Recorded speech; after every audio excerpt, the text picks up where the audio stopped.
আসসালামু আলাইকুম প্রিয় মুসলিম ভাই ও বোনেরা। আমাদের প্রায় সকলেরই একটি কমন বাজে অভ্যাস হলো আমরা প্রায়শই আত্মতুষ্টিতে ভুগি। মনের মধ্যে আমাদের সকলেরই কম বেশি একটা অহংবোধ কাজ করে। যেমন আমি তো চুরি করি না, কিন্তু আমার পাড়ার এক ছেলে সে সর্বদা এখানে ওখানে চুরি করে বেড়ায়।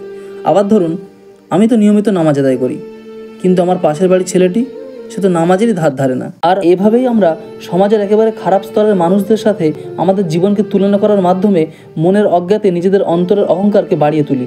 এর ফলে আমরা তখন এরকমভাবে চিন্তা করতে থাকি যে আমি মনে হয় সবথেকে সৎ জীবনযাপন করছি, আমার জীবনযাপনের পরিবর্তনের কোনো প্রয়োজনই নেই। কিন্তু বিশ্বাস করুন বন্ধুরা, আমরা যারা এইভাবে চিন্তা করে থাকি আমরা সকলে এক ভুলের মধ্যে রয়েছি। তার কারণটি দেখুন।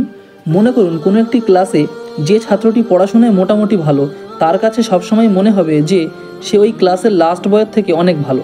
তার মানে কি ক্লাসের যে ছেলেটি পড়াশোনায় মোটামুটি ভালো সে কি সকলের সেরা?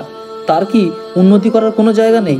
নিশ্চয়ই না, কারণ তার থেকে ভালো আরও অনেক স্টুডেন্ট রয়েছে ক্লাসে যারা প্রথম সারির। সুতরাং একই রকমভাবে আমাদেরও তাহলে এখন চিন্তাভাবনা পরিবর্তন করার প্রয়োজন আছে। আমাদের সকলের উচিত আত্মতুষ্টি ভুলে বরং আত্মসমীক্ষা করা, নিজেদের কোথায় কি ভুল রয়েছে নিজেরাই খুঁজে বার করা। আর আমাদের প্রত্যেকের জীবনের মূল্যায়ন সঠিকভাবে নিজেকে করতে হলে আমাদের জীবনকে তুলনা করতে হবে সমাজের এমন কিছু বিচক্ষণ নেককার আল্লাহওয়ালা মানুষদের সাথে যারা তাদের সৎ জীবনযাপনের মাধ্যমে সমাজের একেবারে প্রথম সারিতে অবস্থান করছে।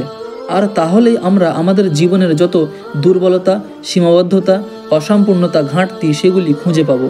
আর তখন আর নিজেকে সবার থেকে শ্রেষ্ঠ বলে মনে হবে না, বরং শুধুই মনে হবে নিজেকে কিভাবে একটু উন্নত করা যায়। সারাক্ষণ এই চিন্তায় আপনার মাথায় ঘুরতে থাকবে। আর এভাবেই একদিন দেখবেন মনের অজান্তেই কখন যেন নিজেদের অন্তর থেকে আত্মতুষ্টি, অহংবোধ বিদায় নিয়েছে। তাই আসুন আল্লাহ পাকের কাছে আমরা দোয়া করি যাতে তিনি আমাদের সকলকে সঠিক বুঝ দান করেন এবং আমাদের সকলের অন্তরের অহংকার দূর করে আমাদের অন্তরকে প্রসারিত করেন। আমিন।